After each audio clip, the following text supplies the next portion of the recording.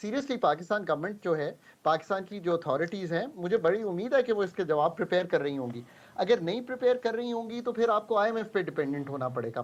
وہ price changes کر کے، وہ فارن ایکسچینج کی مارکیٹ کو فری کرا کے، وہ پاکستان کی مانیٹری ٹائٹنگ کر کے، اور پاکستان کے ایسے ٹیکسز جن کا اجرا کرنا آسان ہو وہ لگا کر آپ کو آگے چلائے گا. آپ اسٹرکچرل چیزیں رکھیے. آپ کہیے کہ نہیں، ہم نے ٹیکس کے نظام میں بہتری پیدا کرنی ہے، اس سے لوگ ٹیکس دینے پہ خود راغب ہوں گے. آپ کہیے کہ ہم نے ڈاکٹر صاحب ڈسپوز کو بیچنا ہے، ہم جی سر اس میں بھی بتائیے گا کہ یہ ہمیں $24 بلین جون 2024 تک چاہیے، یہ درست ہے؟ جی یہ بات درست ہے. یہ بات یہ ہے کہ ہمیں اس سال $25 ارب کرنٹ اکاؤنٹ کو شامل کر کے 18-19 ارب ڈالر ہم نے واپس اور ریپروفائل کرنا ہے، اور باقی 4-5 ارب ڈالر کا کرنٹ اکاؤنٹ کا خسارہ ہے، یہ ہمیں جمع کرنا ہے. پر ایسی بھی بات نہیں ہے، اس میں سے جو 18 ہیں اس میں سے میرا خیال ہے پہلے 6-7 ماہ میں 9 ارب ڈالر ود ریپروفائلنگ ہو گیا ہے. اب جو اس وقت باقی آؤٹ اسٹینڈنگ ہے $1.1 بلین آئی ایم ایف سے لینا ہے. 3-4-5 ارب ڈالر باقی ملٹی لیٹرل اور بائی لیٹرل فلوز کے ہیں. یہ رقوم ابھی رہتی ہیں. سو 25 ارب میں سے، کیونکہ 7 مہینے گزر چکے ہیں، فیبرری میں بیٹھے ہوئے ہیں 8ویں مہینے میں، تو کافی رقم تو آ گئی ہے، کافی ری پروفائلنگ ہو گئی ہے سعودی عربیہ کی بھی، یو اے ای کی بھی، چائنا کی بھی. پر باقی ابھی 4-5 ارب ڈالر آنا ہے. کہیں آئی ایم ایف سے ڈی ریل ہوں گے تو یہ رقم آنا سلو ہو جائے گی یا بند ہو جائے گی. ڈاکٹر صاحب 8 ارب ڈالر کے ریزروز پہ پریشر آئے گا. ہم نے جو جی ڈاکٹر صاحب ہم نے جو ماضی میں دیکھا کہ سول اور عسکری لیڈرشپ ایک پیج پہ تھی، ایس آئی ایف سی بنایا گیا اور چیزیں کی گئیں، اور اس کی بڑی کوششوں سے، شہباز شریف صاحب کی پرسنل کوششوں سے، آرمی چیف صاحب کی کوششوں سے ہم آئی ایم ایف کے ساتھ چیزوں کو کسی نہج پہ لے کے گئے. اب جب یہ ایک بڑی سیاسی جماعت اس طرح کی بات کرے گی تو کیا آئی ایم ایف کی نیگوسیشن میں سیاسی استحکام کا ہونا بھی شرط ہوتی ہے؟ So I'm giving you a way out of this, right? آپ ایک پروگرام اپنا سامنے رکھیے اور سب کے سامنے رکھ دیجئے. پولیٹیکل پارٹیز سب اس پہ اس کو دیکھ لیں. سب اگری تو نہیں کریں گی بٹ دیکھ تو لینا ایٹ لیسٹ. اسٹیبلشمنٹ بھی اس کو دیکھ لے. آپ کی جوڈیشری جو ہے اس سے بھی رن تھرو کرا دیں، بیکاز تاکہ کوئی کباتیں نہ آئیں. جب سب سول اینڈ ملٹری بیوروکریسی سب نے دیکھ لیا تو آپ کو جو ایکسپرٹس بتا رہے ہیں، جیسے میں آپ کے سامنے رکھنے کی کوشش کر رہا ہوں، کہ یہ خد و سر خال ہونے چاہیے. مالیاتی خسارے کو سنبھالنا ایسے ہے، مانیٹری ٹائٹنگ ایسے کرنی ہے، بیلنس آف پیمنٹس جو ہمارا بیرونی خسارے ہیں ان کو ایسے سنبھالنا ہے. اب آئی ایم ایف کے پاس جائیے کہ جی یہ میکرو فسکل فریم ورک ہے میرا 3 سال کا، اب آپ میرے بینک ہیں، آپ بتائیے کہ کیا کرنا چاہتے ہیں آپ میرے ساتھ. وہ آپ کو اس کو ٹفر کنڈیشنز بھی کریں گے. وہ آپ کو کہیں گے نہیں یہ کر لیں، but then you have a bargaining position. آپ کے اپنے ایکسپرٹس اگر ان کے 11 پی ایچ ڈی آ رہے ہیں تو آپ بھی کوشش کیجئے نا کہ کوئی آپ sectoral experts, energy, investment, privatisation, finance, budgeting, macro economist کوئی ساتھ رکھیے تاکہ وہ ان کو کنونس کر سکیں. ہم یہی کرتے تھے 2013 میں. ہم ان کو کنونس کرتے تھے کہ بھائی یہ ہم اس اپنے ملک کو آپ سے بہتر سمجھتے ہیں، یہ کام کیجئے. ہم خود کہتا ہوں میں، پاکستان کے ٹیکس کنسیشنز اینڈ ایگزیمپشنز ہیں 2400 ارب کے. یہ آئی ایم ایف تو نہیں کہہ رہا میرے دوست، یہ ہم نے خود اپنے اکنامک سروے میں لکھا ہے. تو میں کہتا ہوں اس میں سے 500 ارب اڑا دیجئے. اب جب یہ بات میں کروں گا تو وہ کس کو جا رہے ہیں؟ وہ ان سیکٹرز کو جا رہے ہیں جن کو نہیں جانے چاہیے. وہ سبسڈی میں انکم سپورٹ ڈاکٹر میں صاحب چونکہ دیجئے، آپ کی لوگوں کو بڑی بھی نظر ریلیف ہے، ملے گی. آپ کی بڑی نظر ہے، ایک تو مجھے بڑا شارٹ سا اس پہ کمنٹ چاہیے کہ کون سے وزیر خزانہ جو ہیں وہ بہتر ہیں جو اس اگلے پروگرام کو بھی ہینڈل کر سکے، معاشی مشکلات سے نکال بھی سکیں، کس کو کیا سجیسٹ کرتے ہیں؟ اور سیاسی اگر ایک سیاسی جماعت ساتھ نہیں کھڑی ہوتی، باقی تو کھڑی ہو جائیں گی ساری، باقی کی ایک پیج پہ ہیں، تو ہم اس معیشت کے مسائل سے نکل سکتے ہیں باہر. آپ پازیٹیو ہیں، ہوپ فل ہیں؟ دیکھیں میں تو بہت کلیئر ہوں اس بات پہ کہ وزیر خزانہ چوز کرنا تو جو بھی رولنگ کولیشن ہوگا وہ اس کا کام ہے. بٹ میں ایک بات کلیئر ہوں کہ ایک وزیر خزانہ سے بھی بات نہیں بنے گی. آپ کوئی بھی وزیر خزانہ لے آئیں، بات یہ کہ ایک وزیر خزانہ اس کے ساتھ ٹیم وہ کون سی لاتا ہے. ایک انرجی، گیس، پیٹرولیم اور پاور میں نیچے ٹیم پروفیشنل کیا آتی ہے. پرائیویٹائزیشن کمیشن کا چیئر پرسن کون ہوتا ہے، انویسٹمنٹ کا چیئر پرسن کون ہو، یہ سارے لوگ میٹر کریں گے. آئی ایم ایف کا پروگرام چیف کوآرڈینیٹر کون ہے پاکستان میں، کون انشور کر رہا ہے کہ کیا ڈیفائن ہو رہا ہے پروگرام، یہ ہیں چیزیں کرنے والی. آف کورس اس میں وزیر خزانہ کا رول ہوگا, اس کا پولیٹیکل ویٹ بھی ہونا چاہیے, اس کا ٹیکنیکل ویٹ بھی ہونا چاہیے, اور وہ پروگرام کو صرف سمجھے نہیں بلکہ ڈیلیور بھی کرے.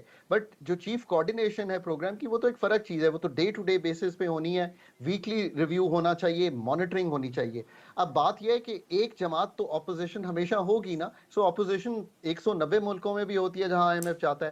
بنگلہ دیش میں آئی ایم ایف کام کر رہا ہے, بڑا ون سائیڈڈ الیکشن ہوا تھا پر کام کر رہا ہے. سو اس وقت سب سے بڑا اونس, سب سے بڑی رسپانسبلٹی آ گئی ہے جو گورنمنٹ انکمبنٹ آئے گی, جو گورنمنٹ ٹیک اوور کرے گی, اور پھر کیا ہم وہ یہ سارے کام اس طرح کر سکیں گے جو میں نے آپ کے سامنے رکھے ہیں. اگر آپ ویک پریپریشن کے ساتھ آئی ایم ایف کے پاس جائیں گے تو آپ یقین رکھیے, آپ مجھے 6 مہینے بعد انٹرویو کر لیجئے گا, بہت بھاری شرائط آئیں گی, ڈیٹ ریسٹرکچرنگ کی شرائط آئے گی. یہ پاکستان کے لیے کسی طرح بھی کمفرٹیبل نہیں ہوگی, اور پاکستان کے جو ڈیپ مسائل ہیں وہ حل نہیں ہوں گے, بیکاز پھر آپ نے بتانا ہے کہ آپ مسائل کو کیسے حل کرنا چاہتے ہیں. ہر جگہ پہنچنے کا کے 2 طریقے ہیں, ایک بمپی رائیڈ ہے, جی ٹی روڈ سے لیجئے لاہور سے اور آپ پہنچ جائیں گے اسلام آباد. ایک کمفرٹیبل رائیڈ ہے موٹر وے پہ. It is your choice which road you take. I am now talking to you much deeper way. ایک تو ہے نا پروگرام میں جانا ہے, I think everyone agrees, کوئی یہ نہیں کہہ سکتا, بٹ پروگرام کے ڈاکٹر صاحب خد و صرف خال اینڈ پہ, فریم ورک ڈاکٹر پروگرام. صاحب اینڈ پہ صرف یہ بتائیے کہ کون سا روٹ ہمیں زیادہ سوٹ کرتا ہے, موٹر وے یا جی ٹی روڈ, جیسے آپ نے ٹرمز یوز کی. It's a longer route but it's a more comfortable route.